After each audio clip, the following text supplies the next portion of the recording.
नमस्कार, आप देख रहे हैं आज तक। आपके साथ मैं हूं सईद अंसारी। स्वागत है आपका। रात के 10 बज रहे हैं और आप आज तक पर देख रहे हैं दस्तक। राजनीति में मुद्दों से बड़ा फैक्टर होता है माहौल का। तो आज की दस्तक में पहले ये समझते हैं कि परसेप्शन की पॉलिटिक्स के चक्कर में माहौल कैसे बनाया जा रहा है। सबसे पहले आज की पहली तस्वीर हम दिखाएंगे जो ये दिखाती है, यहां देखिए, जहां मुलायम सिंह यादव की दूसरी पत्नी की बेटी की पत्नी यानी कि अपर्णा यादव बीजेपी में शामिल हो जाती हैं और बीजेपी ज्वाइनिंग के पीछे असली कारण है माहौल। बीजेपी नेता दो बातें यहां पर कर रहे हैं। पहली ये कि समाजवादी पार्टी के मुखिया अखिलेश यादव अपना परिवार नहीं संभाल पा रहे हैं, उत्तर प्रदेश क्या संभालेंगे। और दूसरी बात, बीजेपी का हर नेता अब यह कह रहा है कि देखिए, बहू बेटियां तो हमारी बीजेपी में ही सुरक्षित हैं। इस माहौल की जरूरत क्यों पड़ी? क्योंकि पिछले हफ्ते बीजेपी के पिछड़ा वर्ग से आने वाले 3 मंत्री समेत 9 विधायकों को समाजवादी पार्टी ने अपने परिवार का हिस्सा बना लिया था और यह माहौल बनाया गया कि ओबीसी का सम्मान बीजेपी में नहीं है। पिछड़े इस बार समाजवादी पार्टी के साथ हैं। अब दूसरी तस्वीर को देखिए, ये देखिए, जिसमें पिछले हफ्ते मुख्यमंत्री योगी आदित्यनाथ के गोरखपुर से चुनाव लड़ने का ऐलान हुआ था और अब अखिलेश यादव ने भी इलेक्शन लड़ने की बात कही है। उत्तर प्रदेश में सीएम पद के 2 प्रमुख दावेदार, ये दोनों पहली बार विधानसभा का इलेक्शन लड़ेंगे। गोरखपुर, योगी को गोरखपुर से उतारकर संदेश पूर्वांचल में पकड़ मजबूत बनाने का बीजेपी का है। तो क्या बीजेपी के बनाए उसी माहौल को टक्कर देने के लिए अब अखिलेश यादव भी पूर्वांचल के आजमगढ़ या फिर पश्चिम की संभल की गुन्नौर सीट से चुनाव मैदान में उतर सकते हैं? ये है माहौल।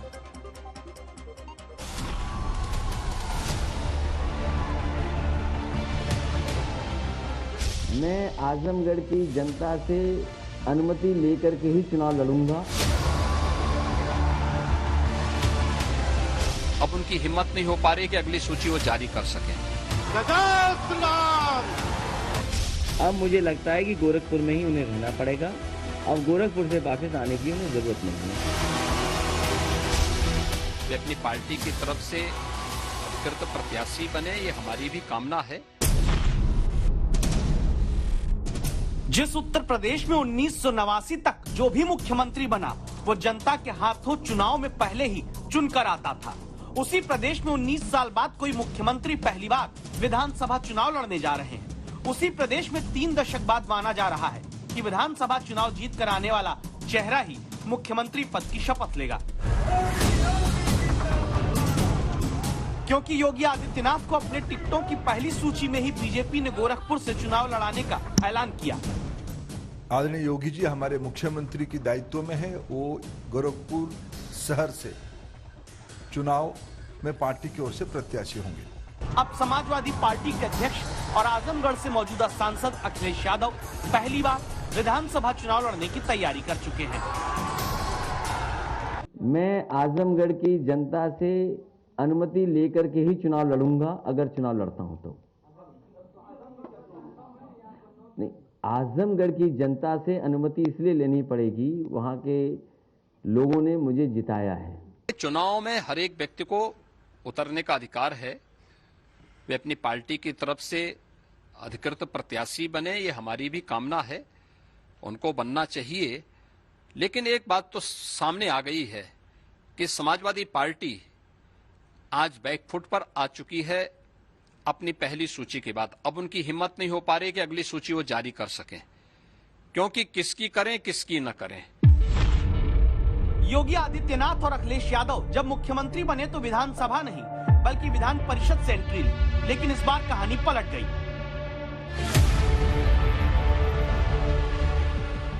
क्योंकि उत्तर प्रदेश के चुनाव में चेहरा और मोहरा दोनों रखने के साथ साथ एक दूसरे को ये करके दिखाओ जरा, ये करके दिखाओ वाली चुनौती दी जा रही है।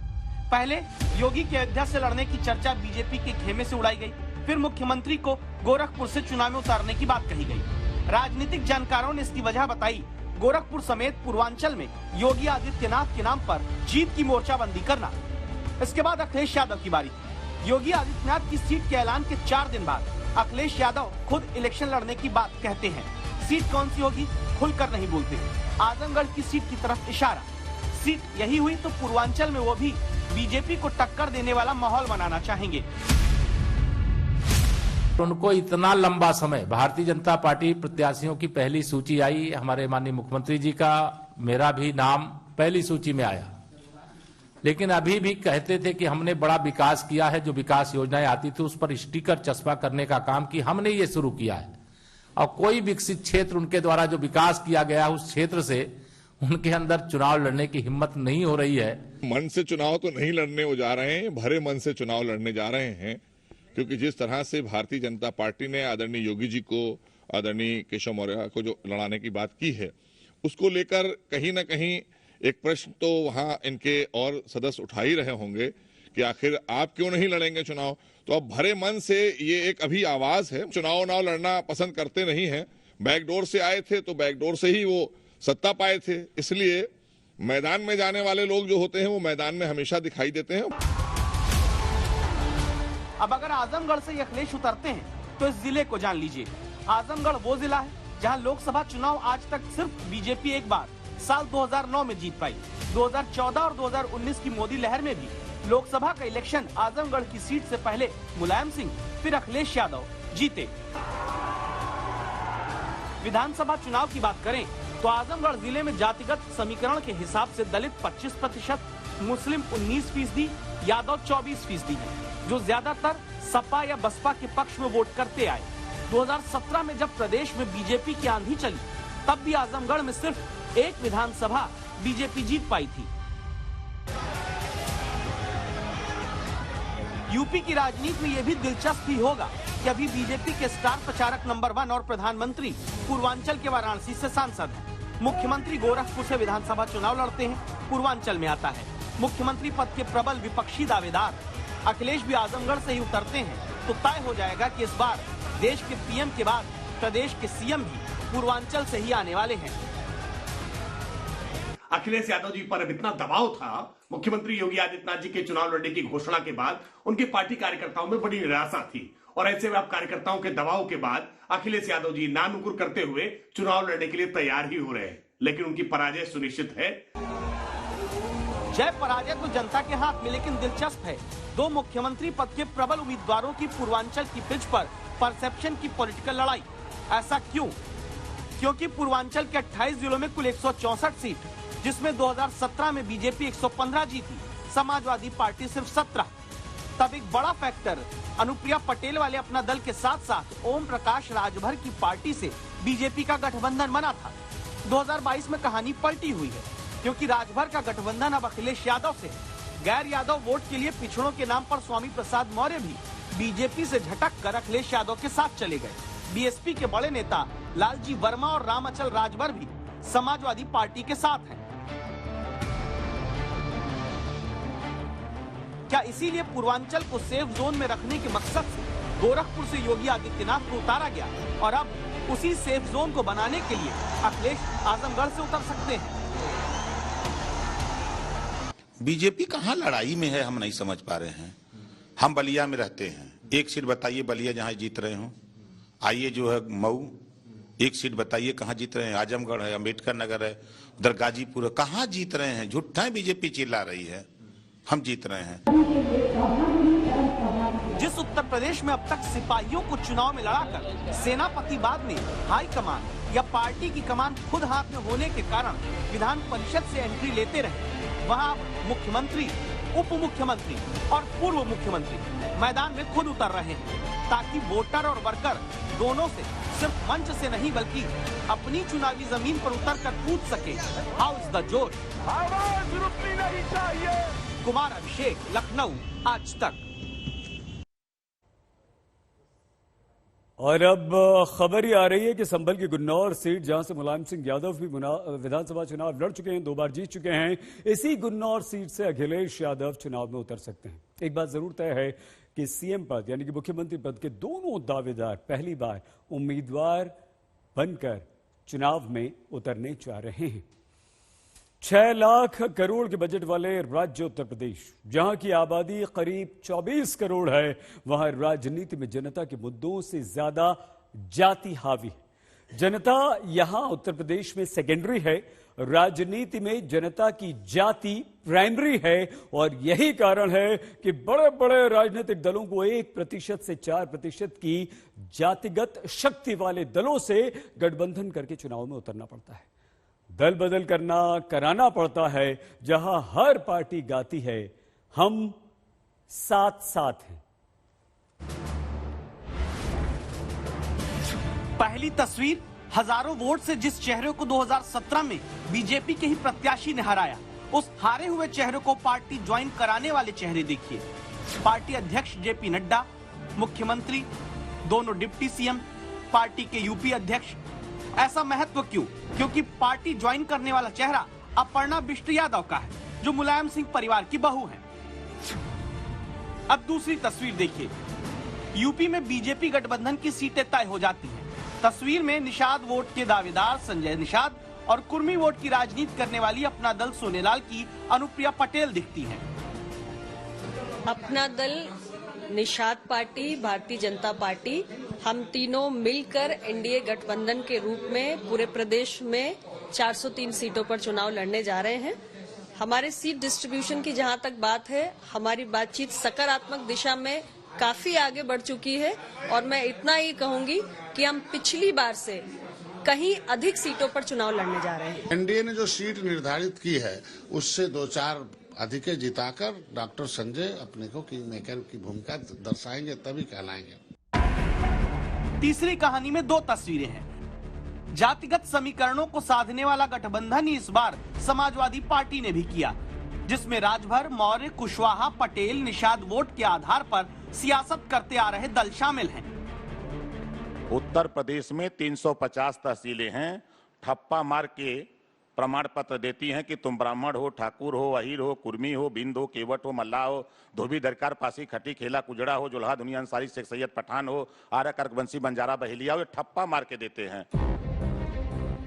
जातियों में उलझी हुई उत्तर प्रदेश की राजनीति में एक दिलचस्प चर्चा ट्विटर पर नजर आई, जब राष्ट्र कवि रामधारी सिंह दिनकर की कविता पर कवितामय वार एक दूसरे पर किए गए। इसकी जमीन तैयार हुई मकर संक्रांति के दिन, जब पिछड़ों दलितों की उपेक्षा का दांव खेलकर ओबीसी लीडर बीजेपी के एक झटके में समाजवादी पार्टी में आ गए। इसी के बाद अब मुख्यमंत्री ने रामधारी सिंह दिनकर की कविता लिखते हुए ट्वीट किया कि पाते हैं सम्मान तपोबल से भूतल पर शूर, जाति जाति का शोर मचाते केवल कायर क्रूर। मुख्यमंत्री के इस वार पर अब बारी अखिलेश यादव और उनकी पार्टी की रही। उन्होंने भी कविता में ही जवाब दे दिया। रश्मि रथी की ही पंक्तियों को ट्वीट कर लिखा, ऊपर सिर पर कनक छत्र, भीतर काले के काले, शर्माते हैं नहीं जगत में जाति पूछने वाले। जाति की राजनीति पर कविता में ये लड़ाई इसके बाद भी जारी रही। कमान अब उत्तर प्रदेश बीजेपी अध्यक्ष स्वतंत्र देव सिंह के संगठन के ट्विटर हैंडल ने संभाली, जिसमें यूपी बीजेपी ने लिखा, तेजस्वी सम्मान खोजते नहीं गोत्र बतला के, पाते हैं जग में प्रशस्ति अपना कर्तव्य दिखला के, हीन मूल की ओर देख जग गलत कहे या ठीक, वीर खींच कर ही रहते हैं इतिहासों में लीक। दिनकर की रचना रश्मि रथी पता नहीं कितनी पार्टियों और इनके नेताओं ने पढ़ी, लेकिन ट्विटर पर जात की राजनीति में जमकर पंक्तियां लिखी गई। अब बीजेपी की तरफ से आए सियासी तीर पर अखिलेश यादव की पार्टी ने दोबारा पलटवार किया और रश्मि रथी की ही पंक्तियां ट्वीट करके लिखा, जाति जाति रटते जिनकी पूंजी केवल पाखंड, मैं क्या जानू जाति, जाति है ये मेरे भुजदंड, जनता की रोके राह समय में ताव कहाँ, वह जिधर चाहती है काल उधर ही मुड़ता है, हुंकारों से महलों की नींव उखड़ जाती, सिंहासन खाली करो कि जनता आती। अंत यही है कि 30 घंटे के भीतर जाति की राजनीति में एक दूसरे को रामधारी सिंह दिनकर की कविताओं से घेरने वाले उत्तर प्रदेश के दोनों बड़े दलों ने अपनी सियासत में दिनकर को तो याद नहीं रखा है। गठबंधन सिर्फ जाति के वोट पाने के लिए ही किया है। आज तक ब्यूरो। चुनाव में वोट के लिए एक एक आदमी को खोजकर राजनीतिक दल तमाम तरह के फॉर्म भरवाते हैं, वोटर के घर घर जाते हैं। लेकिन आज सुप्रीम कोर्ट भी हैरान रह गया जब उसे राज्यों में कोरोना से जान गंवाने वालों के परिजनों को मुआवजा देने पर राज्य सरकारों की हीला हवाली की जानकारी मिली।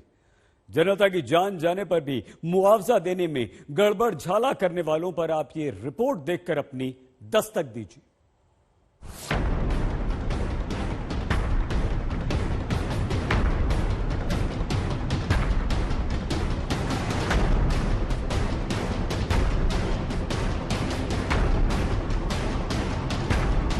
देश में जब कोरोना की तीसरी लहर लाखों लोगों को अपनी चपेट में ले रही है, तब याद करिए इन तस्वीरों को, जब पिछले साल अप्रैल मई और उससे पहले और बाद में भी कोरोना ने देश के तमाम राज्य में लोगों की जान ली।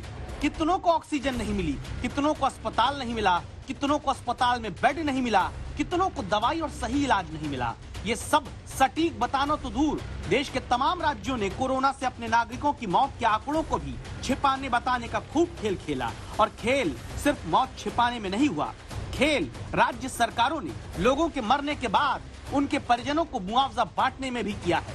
सुप्रीम कोर्ट में जस्टिस खन्ना ने गुजरात सरकार को फटकार लगाते हुए बुधवार को कहा, आप क्या गंभीर किस्म का गड़बड़ झाला है। गुजरात में कोरोना से मौत का आंकड़ा 10,000, जबकि मुआवजे के लिए 91,000 से ज्यादा लोगों का दावा है। आपके रिकॉर्ड में तो संक्रमितों और मारे गए लोगों का ऐसा कोई हिसाब नहीं दिखता। गुजरात में जरूर कोई बात है जिसकी वजह से ऐसा 10 गुना का अंतर दिखता है। गुजरात जहां पर जितने लोगों को मुआवजा दिया गया उससे बहुत कम लोगों की मौत बताई जा रही है, यानी जहां मौत का आंकड़ा 10,000 के पार है, वहीं मुआवजे के लिए दावेदारों की संख्या लगभग 90,000 से ऊपर चली गई है। कोर्ट का ये कहना था कि आखिर आप ये जांच करें और बताएं, क्या आपके पास ऐसी सुविधा नहीं है। गुजरात के अहमदाबाद में लाइन में खड़े 75 साल के यशवंत दोषी हैं, जिन्होंने कोरोना के कारण सिविल अस्पताल में अपनी पत्नी को खोया था। अभी अपनी उन्हीं पत्नी की मौत कोरोना से होने का सबूत लेकर मुआवजे के लिए सरकारी दफ्तर में फॉर्म भरते हैं। अकेले गुजरात में ही 10 गुना अंतर कोरोना से मौत के सरकारी आंकड़े और सरकारी मुआवजा लेने वाले नंबर में इसलिए है क्योंकि दावा है कि पहले लंबे वक्त तक कोरोना सर्टिफिकेट में मौत का कारण कोरोना न लिखे होने पर उस मृत्यु का होना कोरोना माना ही नहीं गया।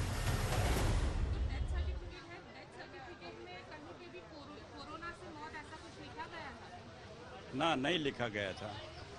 मेरे पत्नी की मौत हुई है और यहाँ असारवा में ये सिविल हॉस्पिटल में मंजूश्री में हुई थी मौत। अभी जो मांगा वो हमने दे दिया है, अभी फॉर्म भर के। गुजरात से अलग दूसरे राज्यों में तो और भी बड़ी हिला हवाली जनता को मुआवजा देने के नाम पर मिली, जिसके कारण सुप्रीम कोर्ट में जस्टिस एम.आर. शाह और जस्टिस संजीव खन्ना की पीठ को कहना पड़ा कि बेहद गरीब और जरूरतमंद जनता को तो पता ही नहीं कि मुआवजा भी मिल रहा है। क्यों?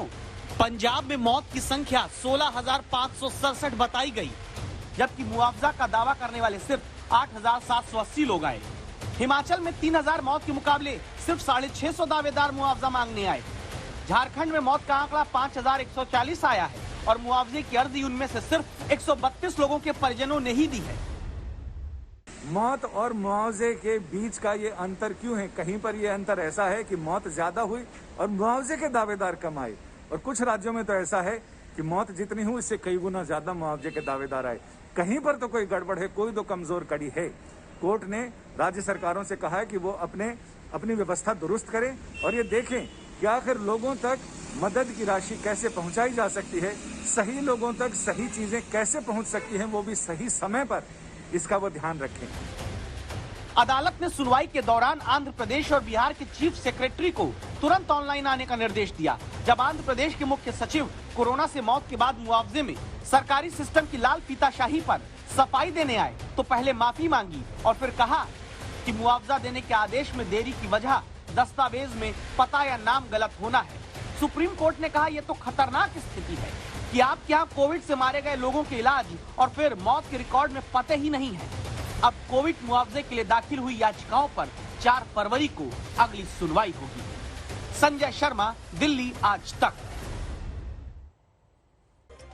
5 साल पहले समाजवादी पार्टी में बगावत हुई थी, तब अखिलेश यादव बनाम शिवपाल यादव के बीच युद्ध हुआ था। मुलायम सिंह यादव के परिवार में चुनाव से ठीक पहले फिर से बगावत हुई है और इस बार परिवार की छोटी बहू अपर्णा यादव ने समाजवादी पार्टी की दहलीज लांघकर बीजेपी में शामिल होने का काम किया है। अखिलेश यादव की बात माने तो परिवार के मुखिया मुलायम सिंह यादव ने बहू अपर्णा यादव को ऐसा न करने के लिए कहा, समझाया, लेकिन वो मानी नहीं। सवाल यह है कि मुलायम सिंह के परिवार में छोटी बहू की इस बगावत का चुनाव पर क्या असर पड़ेगा।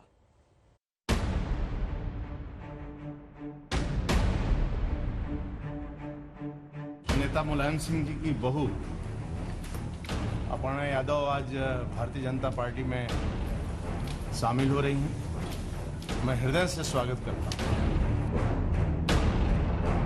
आज उत्तर प्रदेश के पूर्व मुख्यमंत्री श्री मुलायम सिंह यादव जी की पुत्रवधू श्रीमती अपर्णा यादव जी भारतीय जनता पार्टी परिवार का हिस्सा बनी। उनको भारतीय जनता पार्टी और डबल इंजन की सरकार का प्रधानमंत्री मोदी जी की कार्यशैली पसंद आई। उन्होंने भारतीय जनता पार्टी को आज अपना यानी की सदस्यता ली है। हम उनका स्वागत करते हैं।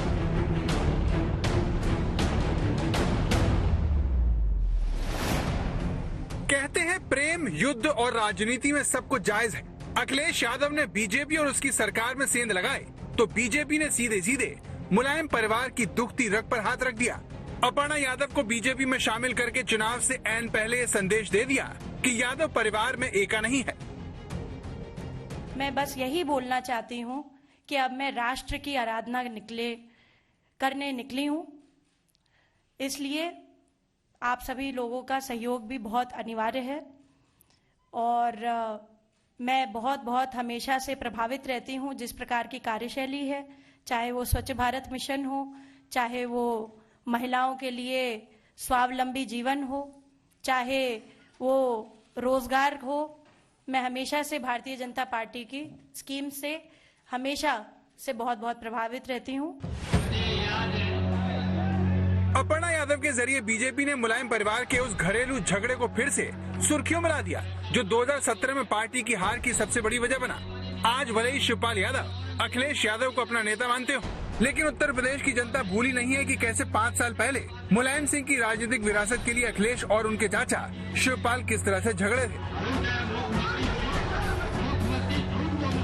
अमर सिंह ने मेरे बारे में लिखवाया कि मैं औरंगजेब हूँ और नेताजी शाहजहां हैं, और टाइम्स ऑफ इंडिया के फ्रंट अखबार पे लिखवाया। और ये आशु मलिक देखिए ये झूठ है, मुख्यमंत्री झूठ बोल रहे हैं। बीजेपी को पता है कि जनता के मन में तस्वीर अब भी ताजा है, लिहाजा अपर्णा यादव को साथ लेकर अखिलेश पर सीधा और निजी वार करके यादव परिवार की छोटी बहू के बहाने जनता को ये संदेश दिया जा रहा है कि जो अखिलेश अपने परिवार को एक नहीं रख सकते, वो देश के सबसे बड़े सूबे को क्या संभालेंगे। उत्तर प्रदेश के पूर्व मुख्यमंत्री और समाजवादी पार्टी के वर्तमान अध्यक्ष श्री अखिलेश यादव जी अपने परिवार में ही सफल नहीं है और प्रदेश के मुख्यमंत्री के रूप में भी असफल रहे हैं, सांसद के रूप में भी असफल हैं। अपर्णा को पार्टी में शामिल करके बीजेपी जहां आक्रामक है, वहीं अखिलेश यादव बैकफुट पर दिख रहे हैं, जो परिवार की छोटी बहू की बगावत पर बस इतना ही कह सके कि मुलायम सिंह भी अपर्णा को समझा नहीं पाए। सबसे पहले तो मैं बधाई दूंगा और शुभकामनाएं। समाजवादी विचारधारा का विस्तार जो हो रहा है, मुझे उम्मीद है कि हमारी विचारधारा वहां भी पहुंच करके और संविधान और लोकतंत्र को बचाने का काम होगा। आपको लगता है नेताजी ने बहुत कोशिश की समझाने की। यादव परिवार की छोटी बहू अपर्णा यादव के बीजेपी में शामिल होने के कई मायने हैं। एक तरफ बीजेपी ने यादव परिवार पे सेंधमारी का काम किया है, तो वहीं दूसरी तरफ पिछले दिनों हुई मंत्री और विधायकों की अदला बदली भी कहीं ना कहीं इसका एक जवाब है।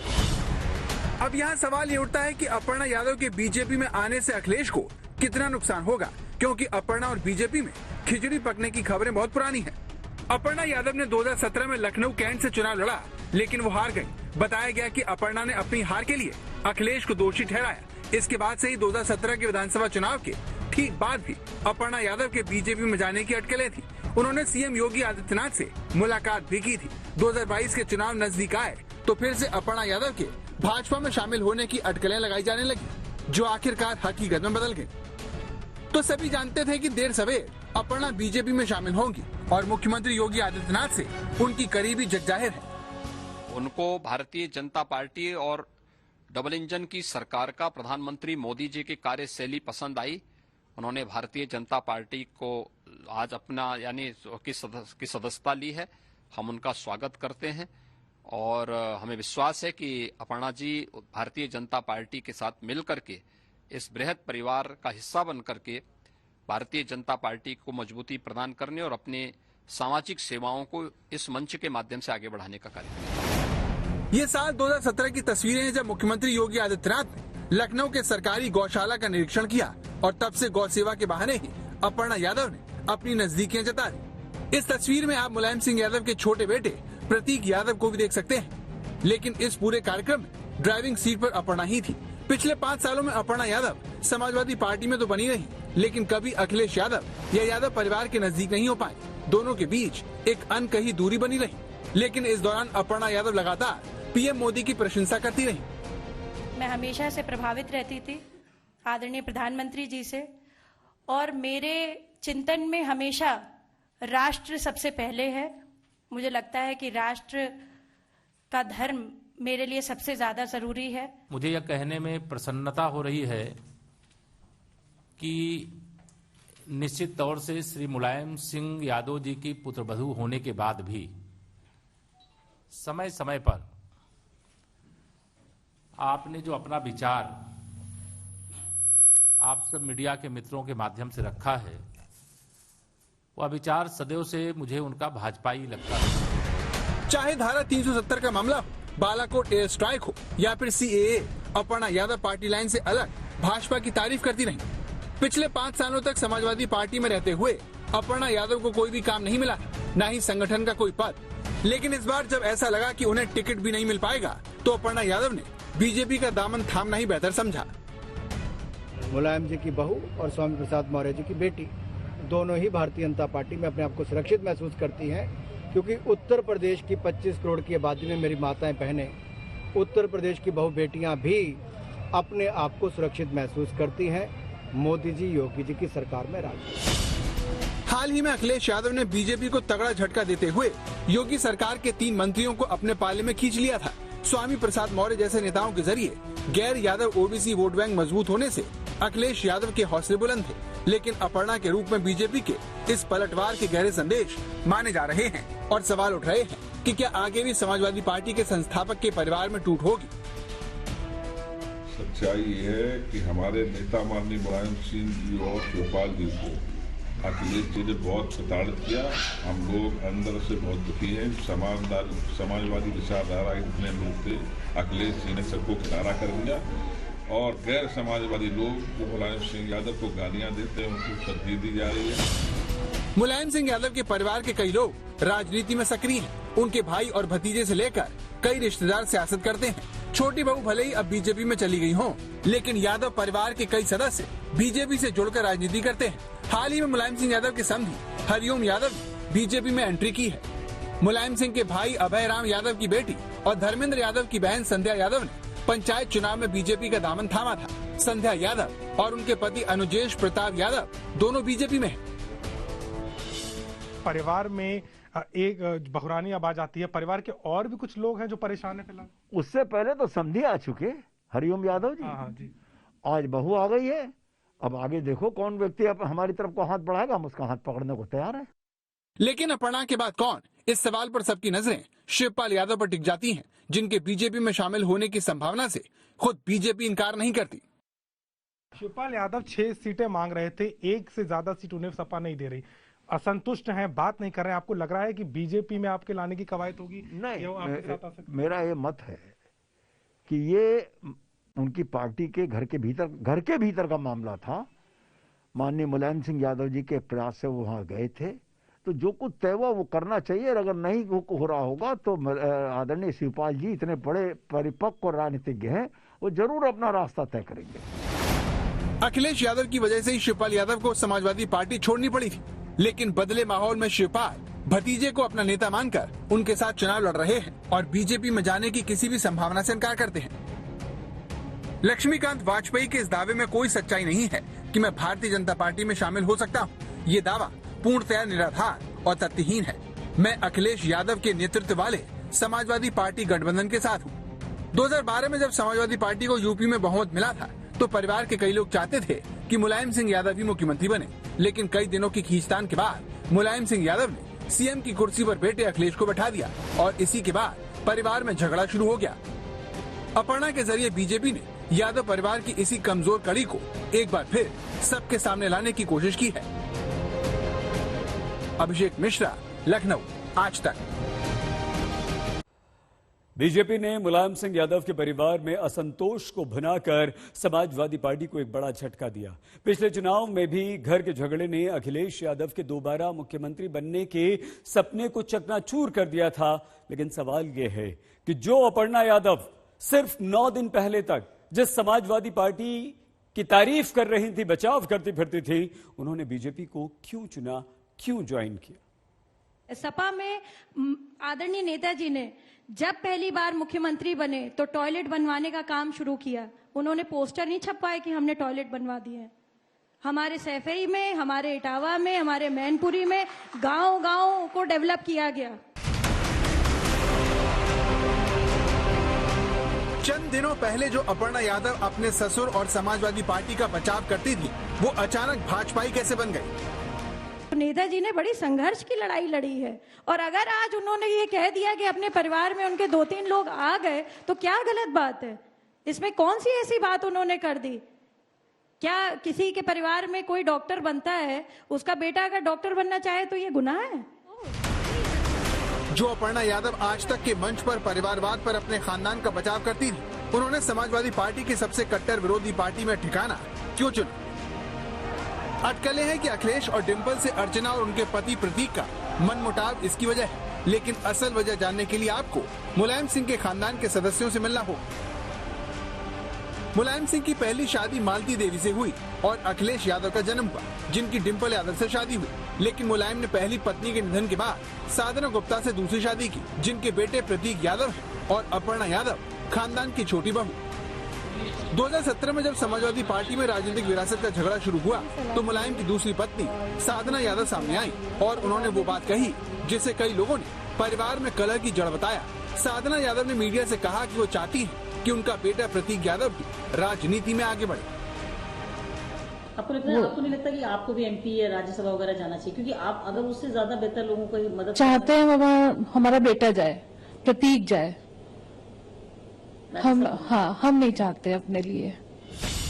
इस तरह अपर्णा यादव की बेटे को लेकर राजनीतिक महत्वाकांक्षा ने परिवार में झगड़े को घर से सड़क पर लाकर खड़ा कर दिया, क्योंकि साधना यादव ने खुलकर बताया कि वो खुद पॉलिटिक्स में आना चाहती थी, लेकिन मुलायम सिंह यादव ने मना कर दिया। इस तरह बेटे के भविष्य की चिंता को वो छिपा न सकी, लेकिन बॉडी बिल्डिंग के शौकीन प्रतीक ने राजनीति में जाने से इनकार करके माँ के सपने को तोड़ दिया। आप राजनीति से दूर हैं, बार बार आप इस बात को जोर देते हैं, लेकिन क्या अगर आपको अखिलेश जी ने ये रिक्वेस्ट की कि किसी एक सभा में आप उनके साथ जाकर मंच शेयर करें, लोगों से अपील करें कि अखिलेश यादव को मुख्यमंत्री बनाओ, तो ये रिक्वेस्ट आप मानेंगे? हाँ, बिल्कुल मानेंगे, बिल्कुल मानेंगे।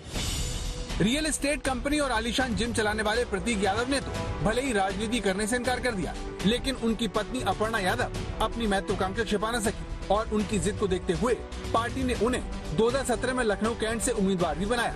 मुलायम, अखिलेश से लेकर डिंपल यादव तक ने अपर्णा के लिए वोट मांगे, लेकिन परिवार में दूरी साफ देखने को मिली। परिवार में रिश्ते तब और बिगड़ गए जब अपर्णा यादव चुनाव हार गई और उन्होंने अखिलेश पर चुनाव हरवाने का आरोप लगाया, और इस मनमुटाव का नतीजा अपर्णा को बीजेपी के दफ्तर तक ले आया। आज तक ब्यूरो। दर्शक में आज के लिए बस इतना ही। आप प्लीज अपना बहुत ख्याल रखिएगा। देखते रहिए आज तक।